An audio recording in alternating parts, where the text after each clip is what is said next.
Hello there, dear friends, and welcome once again to the Relaxed Fantasy Review.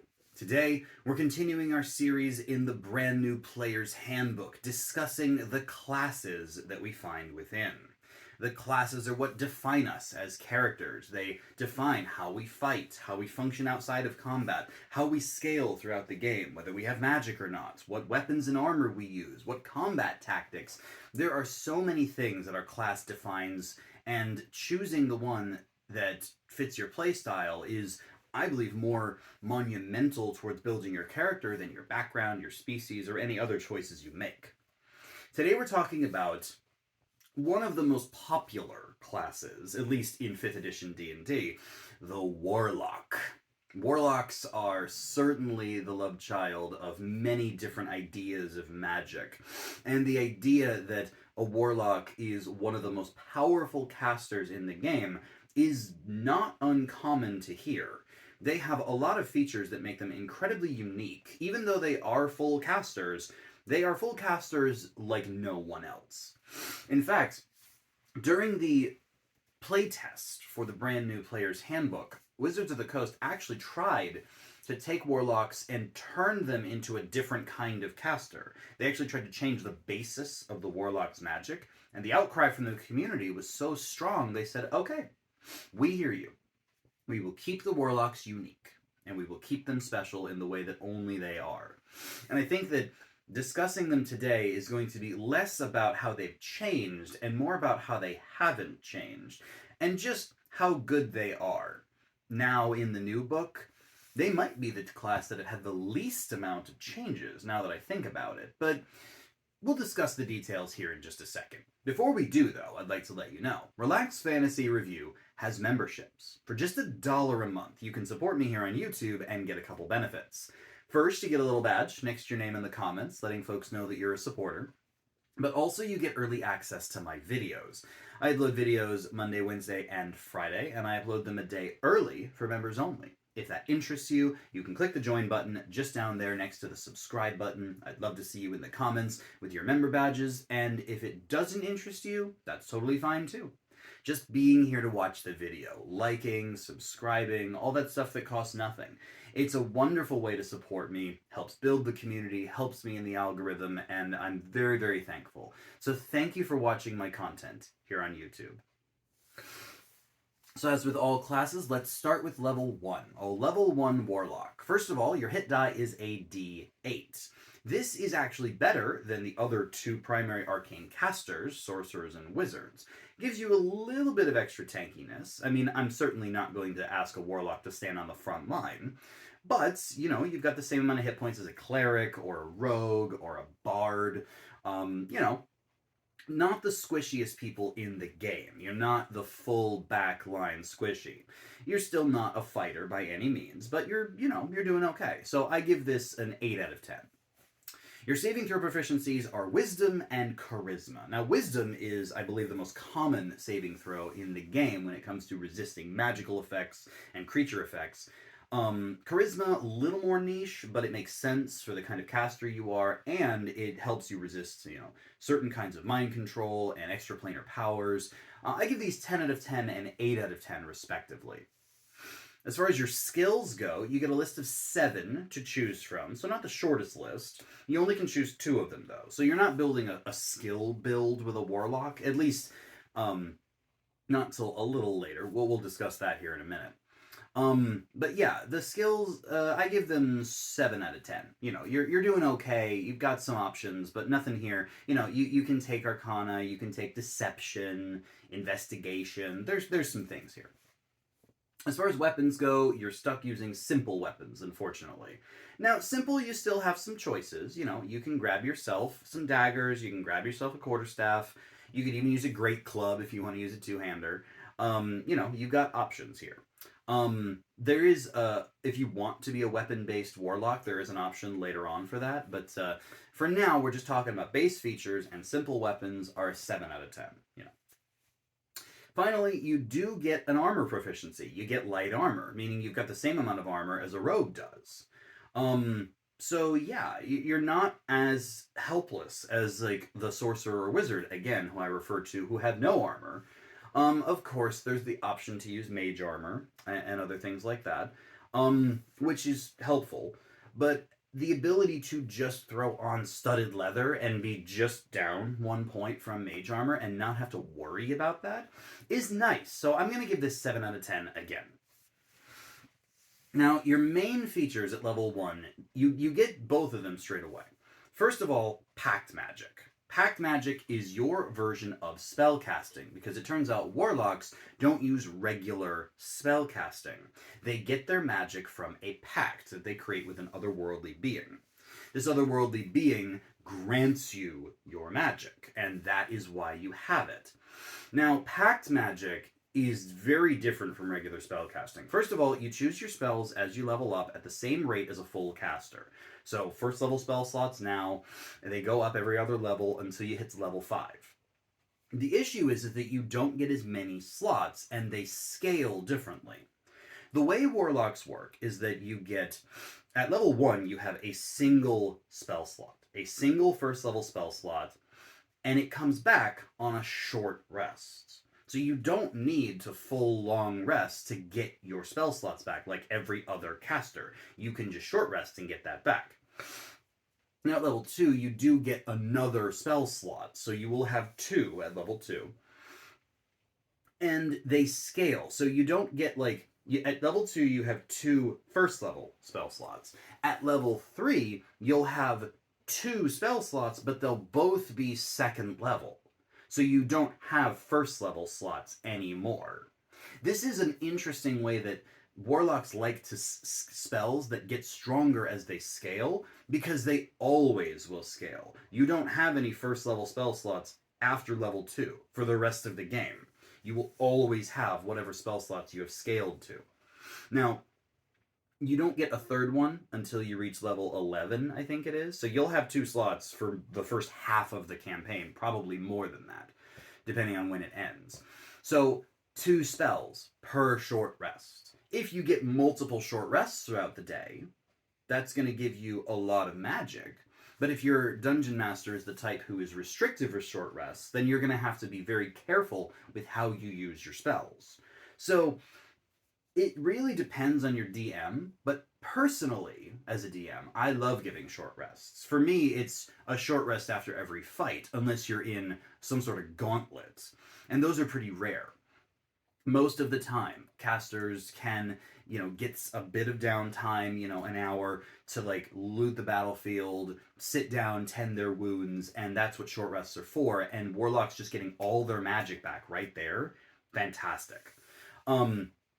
By the time you reach level 9, you have 2 5th level spell slots. At level 11, that's 3 5th level spell slots. Oh yeah, your spell slots never go past 5th level. The way you get your higher magic is different than your pact magic.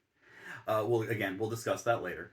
But yeah, and then finally at the end of the game, when you hit level 17, you get your 4th spell slot. So that's 4 5th level spell slots every short rest at the end game, which is a lot. That's quite a bit of power. I think that Pact Magic is 10 out of 10.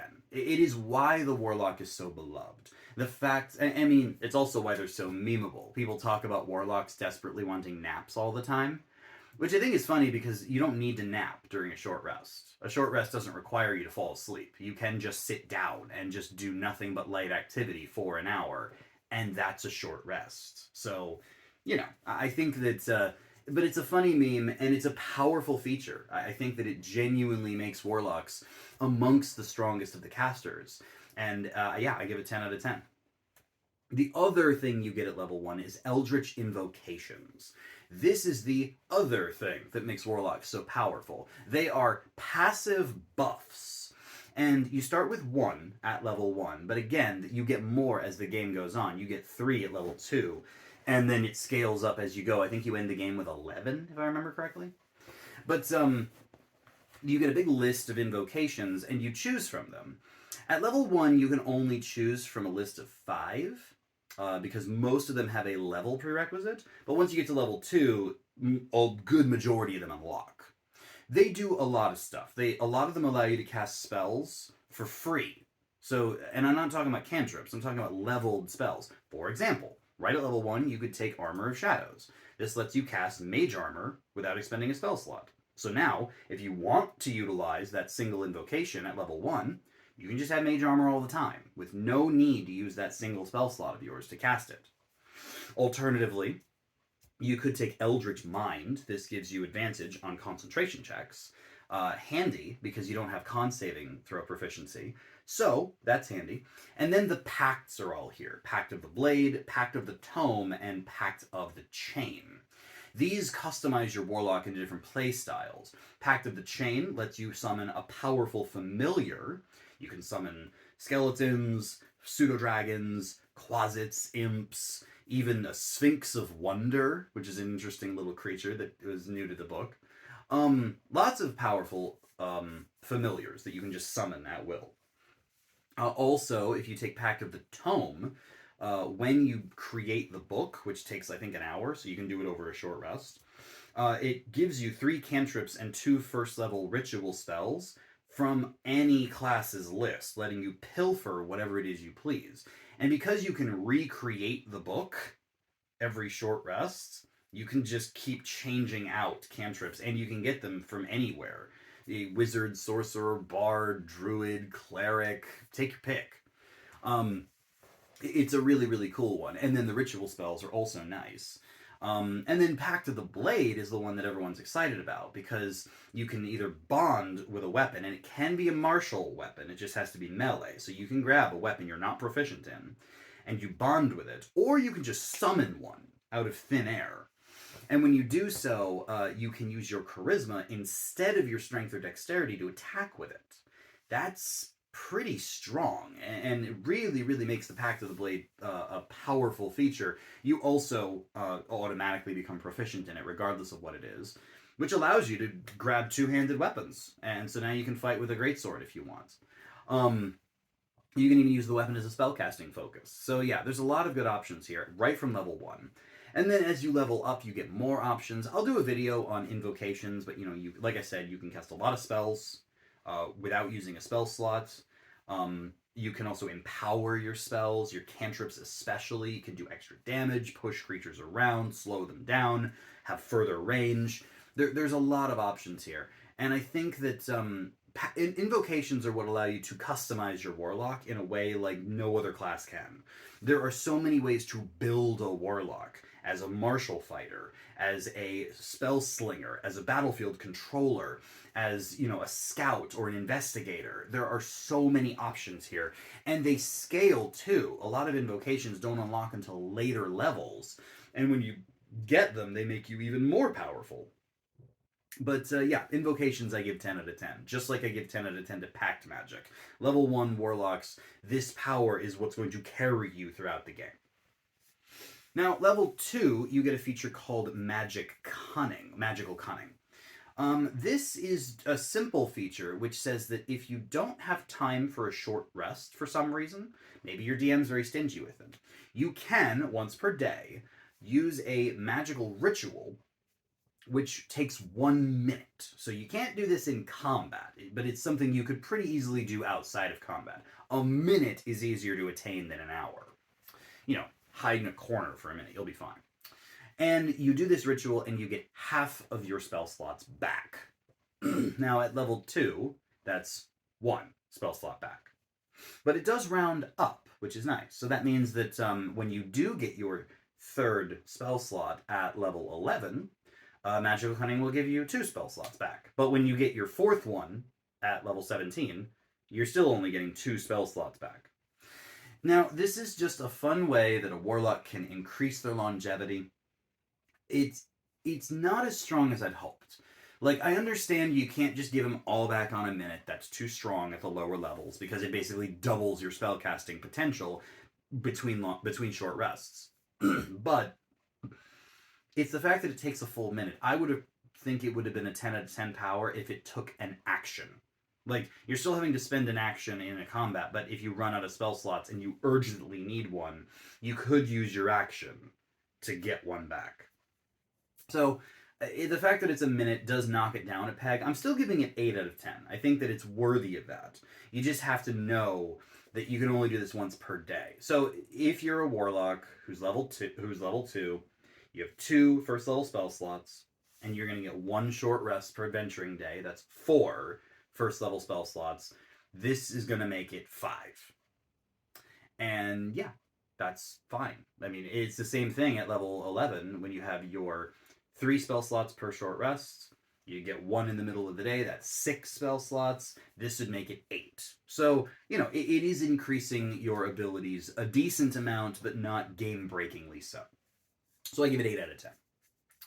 Then we skip straight to level 9, because most of Warlock's powers come from their invocations and their pact magic getting upgraded, or their subclass, or their ability score increases. So the next thing we get that's just from pure Warlock is at level 9, Contact Patron. This means that you will always have the spell Contact Other Plane prepared. This is a 5th level spell, which you can use and contact some powerful entity out there in the multiverse. Normally, the spell requires an intelligence saving throw. If you succeed, you get to ask some questions of this entity, and, they can give you one-word answers, yes, no, unclear, maybe a sentence if a one-word answer would be misleading. That's up to the DM. If you fail to save, you take a bunch of psychic damage, and you're incapacitated for the rest of the day. So it's a risky spell. As a Warlock, though, you can cast it for free, once per day, and you automatically succeed the save. So this is just your way to call your patron up, whoever it is that gave you your power, and ask them some questions. And that's a really handy utility power to have. It's, again, not game-breakingly strong. This is a spell that lots of casters can use, and if you're an intelligence-based caster like a wizard, you can use relatively reliably. But now the Warlock can just use it once a day, and it's very, very safe for them. So yeah, I say 8 out of 10, again. Level 11 rolls along, and we have stopped scaling our pact magic. Our pact magic never goes above 5th level. Instead, we get Mystic Arcanum, or Mystic Arcanum if you prefer. Mystic Arcanum says that you get your 6th, 7th, 8th, and 9th level spells using this ability. Now at level 11, you get your 6th, then 13, 15, and 17, you scale as you normally would with spell slot progression, but you don't get spell slots to cast them. This ability says that you can just cast the spell you've chosen once per long rest. So you're not getting quite as much power as far as, spell slots go. You can't take one of your 1st level spells and upcast it to 6th level if you wanted to, because you don't have a 6th level spell slot. You have a 6th level Mystic Arcanum. And you don't get these back on a short rest. You only get them back on a long rest. So you aren't recharging them when you short rest or when you use your Magical Cunning, for example. However, you're still getting 6th, 7th, 8th, and 9th level spell slots. That's powerful. That's one of the things that makes casters so strong, is their end game spells. Their late game power is insane. A common pick for a Warlock at level 11 is to grab Mass Suggestion. And who needs to use your short rest recharging spell slots when you can just tell all your enemies to just go away? And they do. There's a lot of power in the Mystic Arcanum, and the fact that you can also swap it out every time you level up and pick a new one is nice. It means that if you choose something that you think is going to be super relevant and then you find that it isn't, you can always try a different one when you level up, and you will eventually get your 9th level magic, giving you the ultimate power.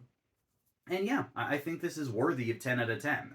I understand that it would be nice if these were spell slots that you could choose to upcast with if you're an optimizer.